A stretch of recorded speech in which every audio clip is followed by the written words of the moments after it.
In today's class, we will continue with our topic that is laws and force of motion. Okay, this is going to be your second lecture. First lecture हम already कर चुके हैं, ये हमारा lecture number 2 रहेगा. First lecture में हमने क्या क्या पढ़ा, आज उसको हम फटाफट से रिवाइज कर लेते हैं. फर्स्ट चैप्टर में हमने पढ़ा about the force. So what is force? We know that force is the change in position with respect to time, है ना. विद रिस्पेक्ट टू टाइम जो भी आपकी पोजीशन में चेंज आता है उसे हम फोर्स कहते हैं. For example, this is a box which is placed at a position A. अब हमें इस बॉक्स को ए से बी पोजीशन पे शिफ्ट करना है, तो कैसे करेंगे? हम डेफिनेटली कोई ना कोई हमारी एनर्जी लगाएंगे या फिर हम फोर्स यूज़ करेंगे, तभी ये बॉक्स अपनी पोजीशन को चेंज करेगा, ए से बी पर आएगा. तो जब भी हम चेंज कर रहे हैं पोजीशन को, और फिज़िक्स में मैंने आपको बताया है हमें कभी भी डिफ़ाइन करना हो किसी चीज़ को, तो फिज़िक्स में we need a very strict observer, and time से ज़्यादा अच्छा ऑब्जर्वर कुछ है नहीं. तो हम क्या बोलते हैं कि अगर 1 सेकंड में कोई ऑब्जेक्ट यहाँ पर थी ए पर, और 5 सेकंड बाद अगर वो ऑब्जेक्ट बी पर आ गई है, तो हम बोलेंगे कि उसने अपनी पोजीशन को चेंज करा है, और किस फोर्स के साथ करा है वो हमारा पूरा डिफाइन होता है कि that is your force. Then we learn that force formula is mass into acceleration. Correct. We learn कि जो फोर्स है वो मास पर डिपेंड करता है. क्यों मास पर डिपेंड करता है? क्योंकि मास एक यूनिवर्सल कांस्टेंट है. सबसे पहली चीज़ तो ये, जो आपका मास होता है वो ग्रेविटी पर डिपेंड नहीं करता है. तो आप पूरे यूनिवर्स में कहीं पर भी चले जाइए, अगर कोई चीज़ 60 kg की है तो वो यूनिवर्सली 60 kg की ही रहेगी, क्योंकि मास ग्रेविटी पर डिपेंड नहीं करता है. करेक्ट. बट अगर हम वेट की बात करें कि क्यों हमने यहाँ पर वेट को नहीं लिया, द डिफरेंस इज़ जो आपका वेट होता है वो ग्रेविटी पे डिपेंड करता है. अगर आपका वेट अर्थ पर 60 kg है फॉर एग्जाम्पल, तो मून पर कितना होगा? 6 kg. आप बहुत लाइट वेट फील करेंगे, और वहीं जुपिटर पर आप और हैवी हो जाएंगे. क्लियर. ग्रेविटी वेट ग्रेविटी पर डिपेंड करता है, इसलिए हम वेट को नहीं लेते. हम हमेशा डिफाइन करने के लिए ऐसी चीज़ों का यूज़ करते जो कि यूनिवर्सल कांस्टेंट हो. Got it? That's why mass is a universal constant and we are using that. Now अगर किसी चीज़ का मास बहुत ज़्यादा है, अगर कोई चीज़ 60 kg की है, तो उसे मूव करने में हमें ज़्यादा फोर्स लगाना पड़ेगा. करेक्ट. दैट्स वाई कि अगर मास किसी का भी ज़्यादा है तो वहाँ पर फोर्स भी क्या लगेगा? ज़्यादा ही लगेगा. Got it. अगर कोई चीज़ बहुत हल्की है तो मास भी बहुत हल्का होगा उसका, तो हमें इतनी एनर्जी यूज़ नहीं करनी पड़ेगी, हमें इतना फोर्स नहीं लगाना पड़ेगा. क्लियर. Now acceleration. एक्सीलरेशन क्या होता है हम पढ़ चुके हैं. एक्सीलरेशन को समझने से पहले हमने इसके 3 कंपोनेंट समझे थे. First being your speed. Speed क्या होती है? डिस्टेंस अपॉन टाइम, है ना. जब हम किसी टोटल डिस्टेंस को टोटल टाइम से डिवाइड कर देते तो वो हमारी होती है स्पीड. सेकेंड, स्पीड की ऐसा यूनिट क्या होती है? डिस्टेंस की होती है मीटर, टाइम की होती है सेकेंड. तो स्पीड की ऐसा यूनिट क्या होती है? Metre per second. Speed S से क्या है? स्केलर क्वांटिटी है ना. स्केलर क्वांटिटी का मतलब क्या होता है कि इसमें हमें डायरेक्शन के बारे में कोई भी नॉलेज नहीं होता है. आप कहाँ जा रहे हो, किस डायरेक्शन में मूव कर रहे हो, उस टाइम पे हम स्पीड का यूज़ करते हैं, क्योंकि हम डायरेक्शन लेस होते हैं. Example is 72 kilometre per hour. मैंने स्टैंडर्ड यूनिट ली है ना, इससे कंफ्यूज मत होना कि यहाँ पर किलोमीटर पर आवर है, यहाँ पर मीटर पर सेकेंड है. आप चेंज कर सकते हो उसको. ठीक है. अगर हम किलोमीटर पर आवर हैं और हमें मीटर पर सेकंड पे जाना है, तो हम किलोमीटर पर आवर को क्या करते हैं? मल्टीप्लाई करते हैं 5/18 से, और हमें मीटर पर सेकंड की वैल्यू मिल जाती है. Got it. Now moving on, the second factor is velocity. First one is speed, second is velocity. Velocity क्या होती है? डिस्प्लेसमेंट अपॉन टाइम, कि आपने जितना डिस्प्लेसमेंट करा है कितने टाइम में, that is your velocity. Now velocity की ऐसा यूनिट भी क्या होगी? Metre per second. और ये क्या है? वी से वेलोसिटी, वी से वेक्टर. ये एक वेक्टर क्वांटिटी है. क्यों? क्योंकि वेक्टर क्वांटिटी वो होती है जिसमें हमें डायरेक्शन के बारे में नॉलेज होता है. You know about the direction. Got it. कि हम 72 किलोमीटर पर आवर की स्पीड से जा रहे हैं upward, downward, forward, north west direction, है ना। तो ये सारी क्या होती है, आपकी डायरेक्शंस होती है, इसलिए हम वहाँ क्या लगाते हैं, वेलोसिटी लगाते हैं। Clear. Now the third component that is important for us is the acceleration. देखिए एक्सेलरेशन में हमने क्या समझा था कि अगर हम किसी ट्रैफिक में जा रहे हैं तो हमारी स्पीड कभी ज़्यादा होगी, कभी हमारी वेलोसिटी कम होगी, कभी हमारी वेलोसिटी ज़्यादा होगी, और कभी शायद हम हमारी वेलोसिटी को चेंज ही ना करें। बहुत ही सिंपल लैंग्वेज में, अगर हम कभी ट्रैफिक में फंसे हैं तो हम हमारी स्पीड को कभी ज़्यादा करते हैं ओवरटेक करने के लिए, कभी ब्रेक लगाने के लिए हम हमारी स्पीड को कम कर देते हैं, और कभी हम शायद स्पीड चेंज भी नहीं करते हैं, कांस्टेंट स्पीड से मूव करते हैं। तो यही स्पीड का बढ़ना, कम होना और कांस्टेंट रहना हमारा एक्सेलरेशन है।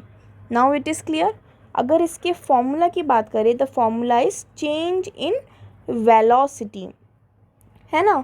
देखिए स्पीड जो है ना एक बहुत ही फेमस वर्ड है, बहुत ही यूजुअल वर्ड है, इसलिए हम हर जगह स्पीड बोलते रहते हैं। बट अब ध्यान रखिएगा, जो एक्चुअल डेफिनेशन होती है उसमें हम वेलोसिटी यूज़ करते हैं। क्यों? क्योंकि हमें एक्सेलरेशन के टाइम पर भी डायरेक्शन के बारे में पता है ना कि हम कहाँ जा रहे हैं। आप भले ही ट्रैफिक में हो बट आपको डायरेक्शन तो पता है ना कि मुझे अब आगे ही जाना है, मुझे यहाँ से यहाँ निकलना है ना। तो change in velocity again divided with time, got it. ये होता है आपका एक्सेलरेशन। अब इसकी एसआई यूनिट के बारे में बात करते हैं। वेलोसिटी की एसआई यूनिट क्या होती है, मीटर पर सेकंड, टाइम से मल्टीप्लाई कराएंगे second, that beings your metre per second square, and acceleration is also your vector quantity. इतना हमने समझा था। एक चीज़ जो हमने और समझी थी add on, that is the difference between a distance and a displacement. क्या समझा था हमने कि जो डिस्टेंस होती है वो क्या होती है, आपकी टोटल लेंथ जो आपने ट्रैवल करी है ना। और डिस्प्लेसमेंट क्या होता है आपका, कि आपकी शॉर्टेस्ट डिस्टेंस जो आपने कवर करी है। फॉर एग्ज़ाम्पल ये हमारा पाथ है ए टू बी, अगर मैं टोटल डिस्टेंस की बात करूँ, मैं डिस्टेंस की बात करूँ, तो मुझे ये पूरा कैलकुलेट करना पड़ेगा। Is that clear. बट अगर जब मैं बात करूँ हमारे डिस्प्लेसमेंट की, तो मैंने क्या बोला, shortest distance between the initial point and the final point. Initial point क्या है आपका, जहाँ से आपने स्टार्टिंग करी, that is your A. Final point क्या है आपका, बी, जहाँ पर आप एंड करेंगे। तो इन दोनों के बीच की जो शॉर्टेस्ट डिस्टेंस होगी वो आपका क्या होगा, डिस्प्लेसमेंट। इसके बारे में हम और समझेंगे जब हम इस टॉपिक को इंडिविजुअली कवर करेंगे, ठीक है। अभी के लिए इतना हमारे लिए काफ़ी है। तो now again being on a formula we learn कि जो फोर्स होता है वो होता है मास इनटू एक्सेलरेशन। अब ये चीज़ क्लियर हो गई, मास पर फोर्स कैसे डिपेंड करता है, एक्सेलरेशन पर फोर्स कैसे डिपेंड करता है। इसको समझ लीजिए एक बार कि यहाँ पर एक बॉक्स है, अगर इस बॉक्स को 5 किलोमीटर ट्रैवल करना है, सेकंड केस में बॉक्स है इसको 1 किलोमीटर ही ट्रैवल करना है, तो जहाँ पर आपकी जो ये डिस्टेंस है वो ज़्यादा आपको ट्रैवल करनी है, वहाँ पर आपका फोर्स भी ज़्यादा लग रहा है। इसका मतलब कि आपका एक्सेलरेशन भी क्या ज़्यादा ही रहेगा, है ना। आपकी एक्सेलरेशन की क्वांटिटी भी ज़्यादा ही रहेगी। और जहाँ पर आपके डिस्टेंस कम है, आप धीरे धीरे खिसका दीजिए, खिसक जाएगा, मतलब इतना आपको फोर्स नहीं लगाना पड़ेगा। तो एक्सेलरेशन का यहाँ पर हम मतलब निकालेंगे कि कितना डिस्टेंस आपने कवर करा है। क्लियर। तो ये सारी चीज़ें हमने पढ़ी थी। नेक्स्ट इज़ फोर्स का, एक minute, let me raise this.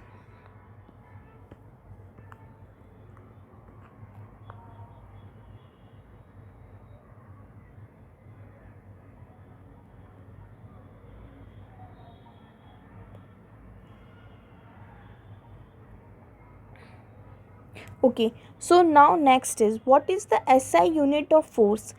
Force को न्यूटन ने डिस्कवर करा था, इसलिए इसकी एसआई यूनिट क्या होती है, न्यूटन। बट अगर एग्जाम में बोले कि डिफाइन 1 न्यूटन, तो हम क्या बोलेंगे, what is the mass, how we calculate mass in KG, and how we measure the acceleration in metre per second square. So अगर एग्ज़ाम में डिफाइन आ जाए कि डिफाइन 1 न्यूटन, सो अब आप लोग कर पाएंगे 1 newton is equals to 1 kg of mass multiply with the 1 metre per second square of acceleration, that is your 1 newton. Clear. फिर हमने समझा था कि अगर हमें यूनिट्स की बात करें फोर्स की, तो हमने फोर्स की यूनिट समझी थी, अगर MKS system that is your SI system हो तो उसमें क्या लगेगी, kg metre per second square, जिसको हम न्यूटन बोलते हैं। अगर CGS मेथड हो तो उसमें क्या हो जाएगा, kg का क्या हो जाएगा, ग्राम, मीटर का क्या हो जाएगा, सेंटीमीटर, और सेकेंड अपने आप में ही छोटी यूनिट है तो सेकेंड का सेकेंड रहेगा, ठीक है, इसको हम डाइन भी बोलते हैं। एंड FPS में करें तो pound feet and second. Clear. अच्छा, 1 kg में, अगर मैं इस चीज़ को भी यहीं समझ लीजिए आप लोग, हमें मेजरिंग यूनिट्स पता है क्या क्या है, that is your kg, HG, decagram, gram, decigram, centigram and milligram, यही होती है। हमें kg से अगर ग्राम में आना है, हम ऊपर से जब भी नीचे आते हैं तो हम क्या करते हैं, मल्टीप्लाई करते हैं, और जब नीचे से ऊपर की तरफ जाते हैं तब हम क्या करते हैं, डिवाइड करते हैं। मैं एक बार फिर से इसको एक्सप्लेन कर देती हूँ अच्छे से, और कि we know the units, kilogram, hectogram, decagram, gram, decigram, centigram and milligram, ये हमारी यूनिट्स होती है। इसको आप मीटर में कन्वर्ट कर लीजिए, लीटर में कन्वर्ट कर लीजिए, for example kilometre, hectometre, kilolitre, hectolitre, like that. Okay, the important thing that we should know here is कि जब भी हम नीचे से ऊपर की तरफ जाते हैं तो हम क्या करते हैं, नीचे से ऊपर की तरफ जाएंगे तो हम करेंगे मल्टीप्लाई, क्या करेंगे, मल्टीप्लाई, और जब हम ऊपर से नीचे की तरफ आ रहे हैं तो हम क्या करेंगे, डिवाइड, क्या करेंगे, डिवाइड। नहीं समझ में आता तो भी इसको देख लो, अगर मेरे पास 5 है, इस 5 को अगर मुझे 50 बनाना है, मेरे पास एक छोटी यूनिट है, उसको मुझे बड़ी यूनिट में कन्वर्ट करना है, तो हम क्या करते हैं, मोस्टली मल्टीप्लाई करते हैं ना, मोस्टली टाइम हम क्या करते हैं, मल्टीप्लाई करते हैं। मेरे पास एक छोटी यूनिट है 5 से अगर मुझे 50 बनाना हो तो मैं क्या करूँगी, मल्टीप्लाई ही करूँगी ना उसको 10 से, तभी वो मेरा 50 हो पाएगा। तो जब भी हमारे पास एक छोटी यूनिट हो, ग्राम एक छोटी यूनिट है, ग्राम एक छोटी यूनिट है, kg एक बड़ी यूनिट है, ऑफ कोर्स kg एक बड़ी यूनिट है, तो हमें अगर ग्राम से kg में कन्वर्ट करना है तो हम क्या करेंगे, मल्टीप्लाई करेंगे। ये चीज़ क्लियर हो गई। कितना मल्टीप्लाई करेंगे, इनके बीच का डिफरेंस 1 2 3, मतलब 1000 से मल्टीप्लाई करेंगे। ये चीज़ अच्छे से क्लियर हो गई है ना। अब इसको अदर वे में मैं लर्न नहीं करवाऊँगी, एक ही जो हमारा वे वो सबसे सही है। अगर कोई बोले कि ये ना ग्राम kg गिवन है और आपको उसको ग्राम में कन्वर्ट करना है, बड़ी यूनिट है, छोटी यूनिट पे जाना है, तो क्या करेंगे, डिवाइड करेंगे। 50 है, 50 से अगर मुझे 5 पर जाना है तो मैं क्या करूँगी, डिवाइड ही तो करूँगी इसको 10 से। तब यहाँ पर भी हम क्या करेंगे, डिवाइड करेंगे, किससे, अगेन 1000 से। ये चीज़ क्लियर हो गई। जो मैंने यहाँ पर एक्सप्लेन करा वही मैंने आपको दूसरे एग्जाम्पल से भी एक्सप्लेन कर दिया है। ये सिर्फ नॉलेज के लिए ध्यान रख लो। अगर मुझे 1 kg को पाउंड में कन्वर्ट करना हो तो मुझे क्या करना पड़ेगा, मल्टीप्लाइड विथ 2.2। अगर और 1 ग्राम कितना होता है, 0.0022 पाउंड्स। Got it. सिर्फ अंडरस्टैंडिंग के लिए और उसको लर्न करने की ज़रूरत नहीं है। तो ये हमारा पूरा लेक्चर नंबर 1 मैंने यहाँ पर कवर कर दिया है। Now moving on, there are few things that we should know, that is about the motion. What the definition, this chapter, what does it says? It's a law of force and motion. मतलब हमें force को motion से भी relate करना पड़ेगा। अब इसको समझो, मोशन, मोशन का मतलब क्या होता है कि आप में मूवमेंट है बॉडी में, है ना, कि आप में मूवमेंट है बॉडी में, तो उसको हम बोलते हैं मोशन।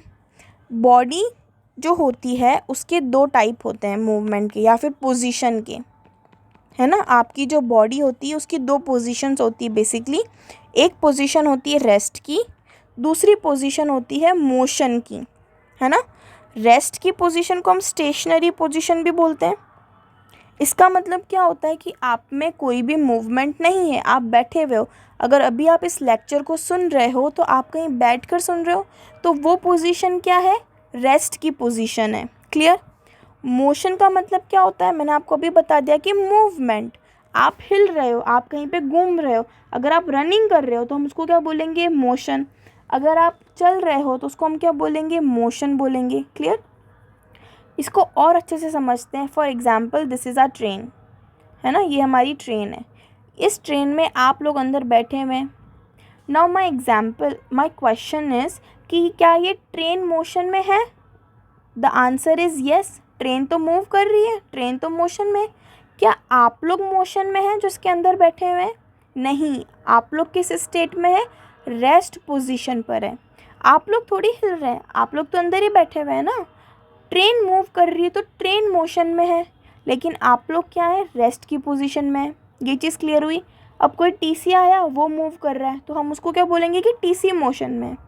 ट्रेन भी मोशन में है, टीसी भी मोशन में, लेकिन आप लोग किस पोजीशन पर है? रेस्ट की पोजीशन पर है। ये चीज़ क्लियर हो गई? सन रेस्ट की पोजीशन पर है, पर अर्थ मोशन है। क्लियर? तो ये सारे हमारे फंडामेंटल थे जो हमने समझे। अब हम चलेंगे इसके कुछ लॉज पर, है ना। देखो अब हमने क्या क्या समझा, ये देख कवर कर लेते हैं। हमने स्टार्ट करा laws and forces on motion, उसमें हमने फोर्स को अच्छे से डिफाइन कर लिया। फोर्स के अगर कभी भी आपसे कैरेक्टरिस्टिक्स पूछें तो देखो कैरेक्टरिस्टिक्स का मतलब होता क्या है कि वो जो चीज़ हो रही है ना वो क्या क्या कर सकती है ना, उसकी क्या क्या एबिलिटी है। फॉर एग्जांपल मेरे कैरेक्टरिस्टिक्स क्या क्या होंगे कि मैं पढ़ा सकती हूँ, है ना, तो ये मेरा कैरेक्टरिस्टिक्स हुआ। तो वैसे ही फोर्स के कारण फोर्स क्या क्या कर सकता है। अगर कोई बलून है और हम दोनों तरफ से फोर्स लगाएं तो क्या होगा, फूट जाएगा, इट विल बर्स्ट आउट। तो कैरेक्टरिस्टिक्स क्या हुआ सबसे पहले फोर्स का, कि force can change the shape of any object, है ना। फोर्स किसी भी चीज़ का शेप बदल सकता है। हमारे पास एक कंटेनर है, उसमें मैंने बहुत सारा ना जो होता है टिन का कुछ भी सामान या स्टील का कुछ भी सामान रखा, मैं ऊपर से प्रेशर लगा रही हूँ, तो वो क्या होगा, फोर्स ही हुआ ना। Pressure is also kind of force. तो वो क्या करेगा, उसका शेप बदल देगा, एक थिन सी शीट आ जाएगी हमारे पास। Clear? Second thing is that force can also change the direction of any object. Force किसी भी चीज़ की डायरेक्शन को भी बदल सकता है। हमने किक मारी, बॉल यहाँ से आ रही है, मैंने यहाँ पे फोर्स लगा दिया, अब बॉल यहाँ चली गई, तो उसकी डायरेक्शन चेंज हो गई। तो force can also change the direction. Third is force can also change the state of motion. What do you mean by state of motion? It means that it can change any object from the rest and the motion state. अब इसका example देखो, बहुत simple सा example है जो हम regular life में भी यूज़ करते हैं। एक फुटबॉल है, ये फुटबॉल अभी कहीं भी मोशन में नहीं है, इसका मतलब ये कौन सी स्टेट में है, रेस्ट की स्टेट पर है। ठीक है, मैंने इस फुटबॉल को किक मारी, तो मैंने एक फोर्स अप्लाई करा इस पर, करा ना, तो अब ये क्या हो गई, रोल करने लग गई। इसका मतलब ये कौन सी स्टेट में आ गई, मोशन की स्टेट में आ गई। करेक्ट? तो हमने एक स्टेट ऑफ मोशन को रेस्ट से चेंज कर दिया, करा। अब ये बॉल रोल कर रही है ना, और मुझे इस बॉल को रोकना है, तो मैं क्या करूँगी, यहाँ पर अपना पैर रख दूँगी और ये बॉल रेस्ट की पोजीशन में आ जाएगी, आ गई। अभी ये बॉल मोशन में थी, मैंने इसको फिर से रेस्ट की पोजीशन पे लेकर आ गई by applying a kind of external force. तो मैंने उसकी स्टेट ऑफ मोशन को भी चेंज कर दिया। क्लियर हुआ इतना? Fourth point is that it can also change the state of matter. It can also change the state of matter. Now matter क्या होते हैं ये समझो। मैटर्स, तीन तरह के मैटर्स होते हैं, solid, liquid and gas, right. अब तो खैर 5 तरह के भी आ गए, बट जो प्रिंसिपल जो हमने सीखा है वो है 3, solid, liquid and gas. Solid से आप लिक्विड में चेंज हो सकते हो, वॉट सॉलिड से लिक्विड में चेंज होंगे तो मेल्टिंग, लिक्विड से गैस में चेंज होंगे तो इवेपोरेशन, राइट। इसको इवेपोरेशन ही तो बोलते हैं, है ना। तो आप उसकी स्टेट ऑफ मैटर को भी चेंज कर सकते हो बाय अप्लाइंग द फोर्स। इसको कैसे बदल सकते हैं, समझो कि हमारे पास एक बहुत ही एयर टाइट कंटेनर है। इस कंटेनर में मैंने क्या करा, हमें पता है, इस इधर देखो, मैं अच्छे से एक्सप्लेन करती हूँ यहाँ पे कि सॉलिड, लिक्विड एंड गैस, तीन तरह की चीज़ें होती, तीन तरह के मैटर्स होते हैं। सॉलिड का अगर मैं डायग्राम बनाऊँ, इनमें पार्टिकल्स होंगे ना, हम पढ़कर आए 9th स्टैंडर्ड में ये चीज़ें कि इनमें पार्टिकल्स होंगे। इसका मतलब सॉलिड के पार्टिकल्स क्या होते हैं? टाइटली पैक्ड होते हैं। यही सॉलिड को डिफाइन करता है कि इसके पार्टिकल्स क्या होंगे? टाइटली पैक्ड होंगे। लिक्विड के थोड़े थोड़े दूर होते हैं और गैस के तो बहुत दूर होते हैं। यही है, इसको, इस डायग्राम को अच्छे से देख लो कि सॉलिड के टाइटली पैक्ड है, लिक्विड के थोड़े से दूर होते हैं और गैस के थोड़े ज़्यादा दूर होते हैं। Now come here, let us से कि मैंने यहाँ पे गैस फिल कर रखी है और तो गैस के पार्टिकल्स क्या होंगे? दूर दूर होंगे। और अब मैंने यहाँ पर क्या अप्लाई करने वाली हूँ? प्रेशर अप्लाई करने वाली हूँ। Pressure is also a kind of force. हम आगे इस चैप्टर में पढ़ेंगे pressure is also kind of force. तो मैं यहाँ पर फोर्स वर्ड यूज़ करूँ या प्रेशर, अंडरस्टैंड कि हम कैरेक्टरिस्टिक्स ऑफ फोर्स ही पढ़ रहे हैं, ठीक है। मैं यहाँ पर फोर्स अप्लाई कर रही हूँ, धीरे धीरे धीरे धीरे ये क्या होगा? नीचे आएगा।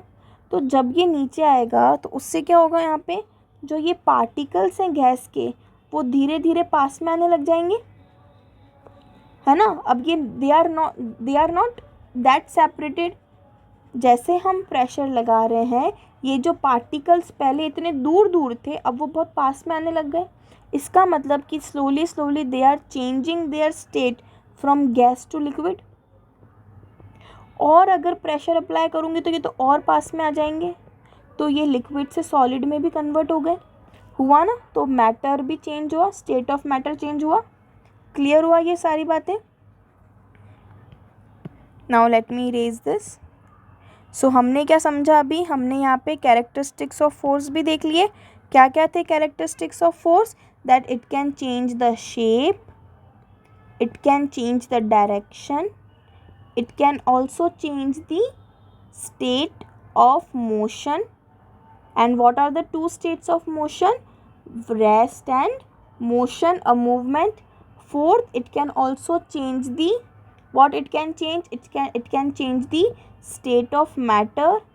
There are three kinds of matter: solid, liquid and gases. Clear? ये चीज़ पूरी हो गई है। चलो, हमारा फोर्स कंप्लीट हुआ पूरी तरीके से। Next is the balanced force and unbalanced force. ये क्या होता है इसको समझते हैं। बहुत सिंपल है। देखो, हम गेम खेल रहे हैं एक, है ना।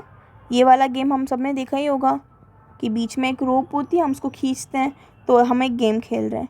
अगर दोनों ही टीम में बराबर मेंबर्स हुए तो कौन जीतेगा? इसका रिज़ल्ट क्या निकलेगा? अगर दोनों ही टीम में बराबर मेंबर है, let's say that this is team A and this is team B, ठीक है, और ये दोनों ही इक्वल फोर्स लगा रहे हैं और दोनों ही टीम में बराबर मेंबर्स है 2 and 2, तो कौन जीतेगा यहाँ पे? Who will win? No one. We don't know about the result. Why we don't know about the result? Because both side the teams are in a balanced position, है ना। दोनों ही तरफ बैलेंस्ड मेंबर्स हैं, इधर भी दो हैं, इधर भी दो हैं, so we don't know who will win. But now let's say कि हम ये गेम खेल रहे हैं एंड नाउ टीम बी में अब 3 मेंबर आ गए, सो अब कौन जीतेगा, है ना। अब मुझे बताओ सेकंड सिनेरियो में रिजल्ट क्या रहेगा? कौन जीत सकता है? डेफिनेटली टीम बी जीतेगी। क्यों जीतेगी? क्योंकि अब यहाँ पे अनबैलेंस्ड मेंबर हो गए, है ना। टीम ए और बी में फर्स्ट केस में मेंबर्स क्या थे? इक्वल थे, बैलेंस्ड मेंबर्स थे, इसलिए हमें कोई रिजल्ट नहीं मिल रहा था। लेकिन टीम बी में, सॉरी, सेकंड सिनेरियो में क्या हुआ?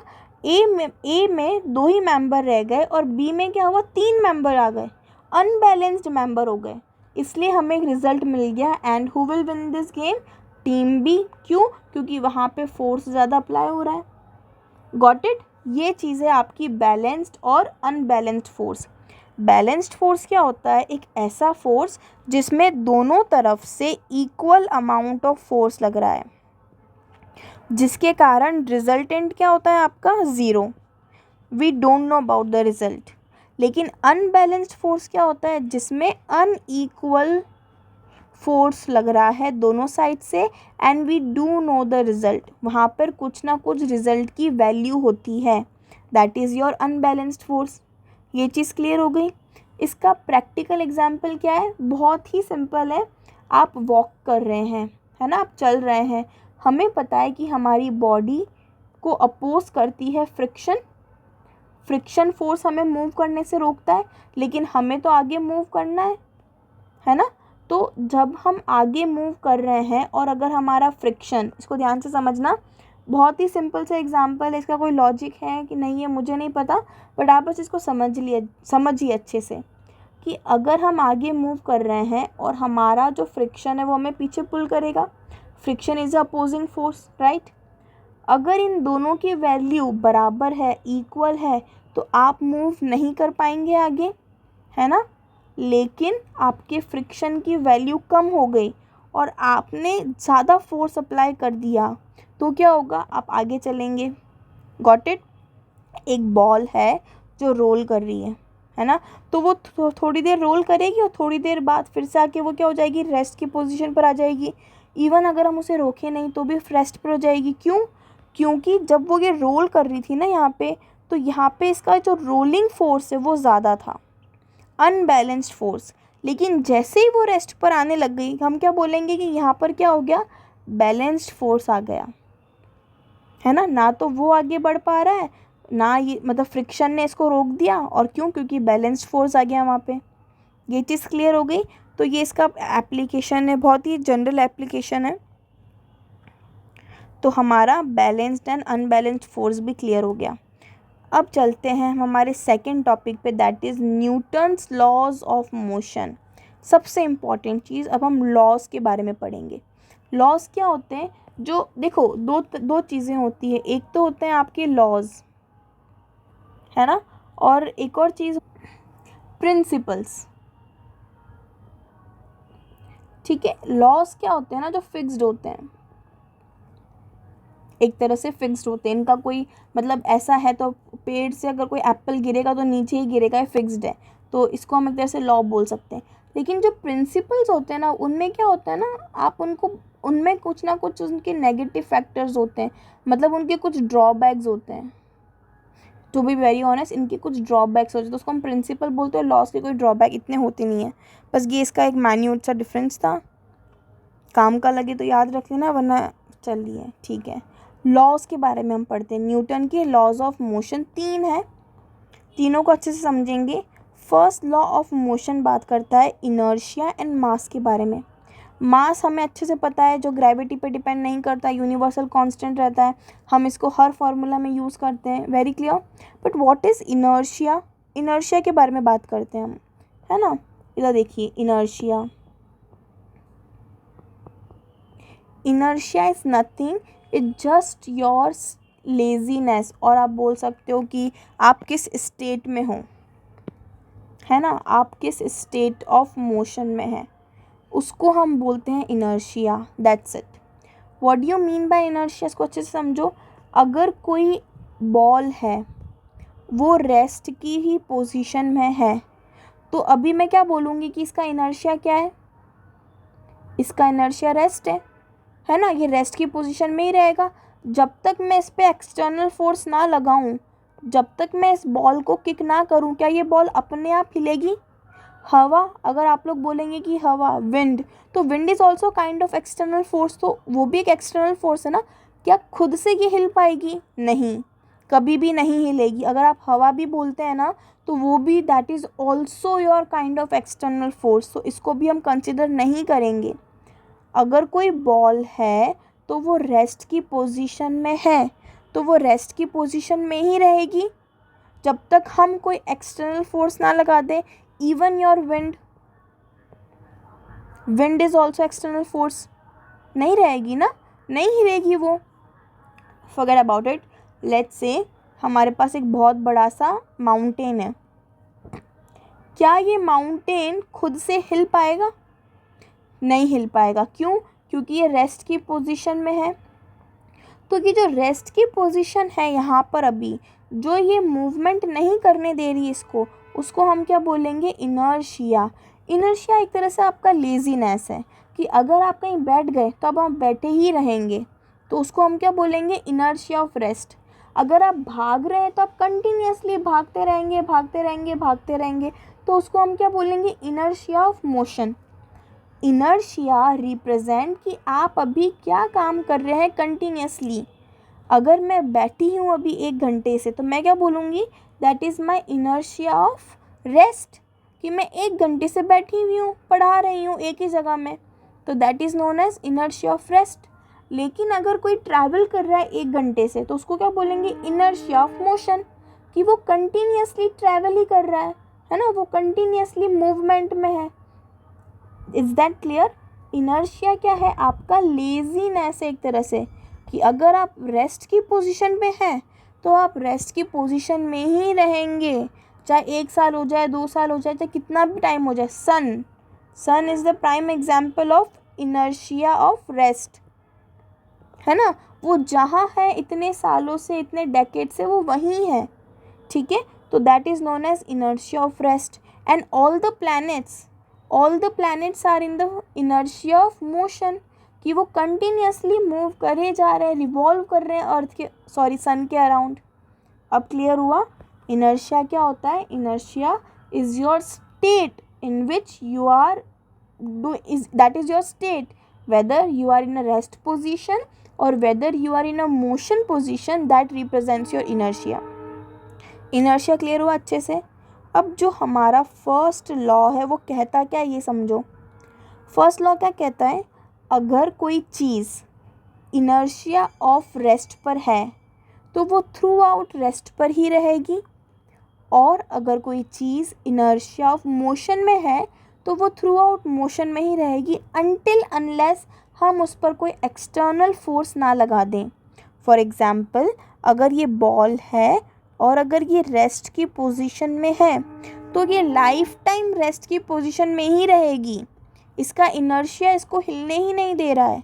लेकिन अगर मुझे इसको हिलाना है, अगर मुझे इसकी स्टेट को बदलना है, तो मुझे क्या करना पड़ेगा, एक एक्सटर्नल फोर्स लगाना पड़ेगा, एक एक्सटर्नल फोर्स अप्लाई करना पड़ेगा, तभी ये मोशन की स्टेट में आएगी। Correct. So that is your first law. Laws क्या होते हैं ना, जो बहुत ही आम भाषा, मतलब आम जो हमारे चीज़ें चल रही है उसको एक साइंस की लैंग्वेज दे के समझा दें, उसको हम लॉज बोलते हैं। आप जितने भी लॉज पढ़ेंगे वो बहुत ही ऐसे सिंपल से एग्जाम्पल होते हैं जो हमें लगता है कि हाँ यार ऐसा तो होगा ही, ये तो डेफिनेटली कोई बॉल को किक मारेंगे तभी तो वो मूव करेगी, है ना, यही एग्जाम्पल है इसका। बट ये चीज़ें क्या होती है, जब हम इन्हें साइंस की लैंग्वेज में डाल देते हैं तो वो लॉज बन जाता है, ठीक है। तो फर्स्ट लॉ ऑफ मोशन क्या कहता है, आप इससे समझो कि अगर कोई चीज़ इनर्शिया ऑफ रेस्ट में है और अगर कोई चीज़ इनर्शिया ऑफ मोशन में है तो वो थ्रू लाइफ टाइम वो वैसे की वैसी ही रहेगी, अनटिल अनलेस मैं उस पर कोई एक्सटर्नल फोर्स अप्लाई ना कर दूँ। ये चीज़ अच्छे से क्लियर हो गई। That is your first law of motion. अगर कोई बॉल रोल कर रही है और मुझे इस बॉल को रोकना है तो मुझे उसके आगे क्या रखना पड़ेगा, अपना फुट रखना पड़ेगा, एक्सटर्नल फोर्स अप्लाई करा मैंने, रुक गई। फॉर एग्जाम्पल, ये बॉल रोल कर रही है, थोड़े टाइम बाद वो रुक गई, लेकिन वो कैसे रुकी, क्योंकि फ्रिक्शन फोर्स ने अपना काम करा। तो फ्रिक्शन फोर्स ने भी अपना काम करा ना, एक्सटर्नल फोर्स से लगाया है। So that is your first law of motion. इसकी अगर मैं डिफाइन देखूं, wait a minute,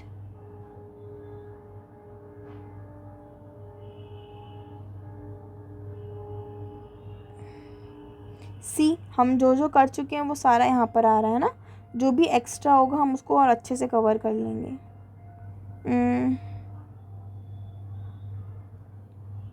this one है ना। अब इस लॉ को हम पढ़ते हैं अच्छे से। क्या कह रहा है, according to this law, if an object is at rest it remains at rest, और if an object is moving in a direction with a certain velocity. Of course अगर कोई ऑब्जेक्ट मूव कर रही है तो मैंने क्या बताया कि हम फिज़िक्स में वेलोसिटी को कंसीडर करते हैं, स्पीड को नहीं। क्यों? क्योंकि हर एक चीज़ की डायरेक्शन होती है, हम ये मान के चल रहे हैं, है ना, इसलिए हम वेलोसिटी को कंसीडर करते हैं। तो मूव कर रही है किसी पर्टिकुलर डायरेक्शन में with a certain velocity, it continues to move in that same direction until an external force act on it. ठीक है, जब तक हम उस पर कोई एक्सटर्नल फोर्स ना लगा दें वो क्या रहेगी, उसी सेम पोजीशन में रहेगी. And that is your first law of motion and it is also known as law of inertia. हो गया, कंप्लीट हो गया पूरा फर्स्ट लॉ. इसको हमने 3 पार्ट्स में डिवाइड कर रखा है. Law of inertia of steady state. Steady state का मतलब क्या होता है कि वो जहाँ पर है बैठा वो वहीं रहेगा. मोशन, अगर वो हिल रहा है तो वो हिलता ही रहेगा. And law of inertia of direction, कि हम उसकी डायरेक्शन भी चेंज कर सकते हैं और हम चेंज करते ही हैं. अगर कोई इस डायरेक्शन में आ रहा है तो ये भी क्या है, इनर्शिया ऑफ डायरेक्शन ही तो है कि वो सेम डायरेक्शन में ही आ रहा है. अब मैंने यहाँ पर किक मारी और ये इधर चला गया, इसकी डायरेक्शन चेंज हो गई है ना. ये चीज़ हो गई. ये अब इसमें सब ये लिख रखा है कि स्टेडी का मतलब क्या होता है कि वो रेस्ट पर ही रहेगा. एग्जाम्पल्स देख लेते हैं, एग्जाम्पल्स और अच्छे समझ में आएगा. First one is when a stationary car. Stationary car मतलब कोई कार जो खड़ी है, बस कुछ नहीं है, कोई मूवमेंट नहीं उसमें. सडनली एक्सेलरेटेड, हमने उसको जैसे ही चलाया. The passenger sitting in it feel a push backward. जैसे ही हमने कोई कार को ऑन करा तो मोस्टली टाइम हम क्या होते हैं, हम पीछे की तरफ एक बैकवर्ड फोर्स लगता है हमें, है ना, एक बैकवर्ड फोर्स लगता है. तो वो फोर्स क्या है, वो फोर्स है आपका इनर्शिया का चेंज होना. आपका इनर्शिया बदलता है एंड एज अ रिजल्ट वो आपको बैकवर्ड फोर्स करता है. ये आपका कहीं ना कहीं थर्ड लॉ भी एक्सप्लेन करता है कि आप कार को आगे के शिफ्ट कर रहे हैं और आपकी बॉडी पीछे की तरफ शिफ्ट हो रही है. So that is for every action there is equal and opposite reaction. हम अच्छे से समझेंगे जब हम थर्ड लॉ करेंगे, but as of now this is the case. Second is, this is also the reason why dust particles get separated when blank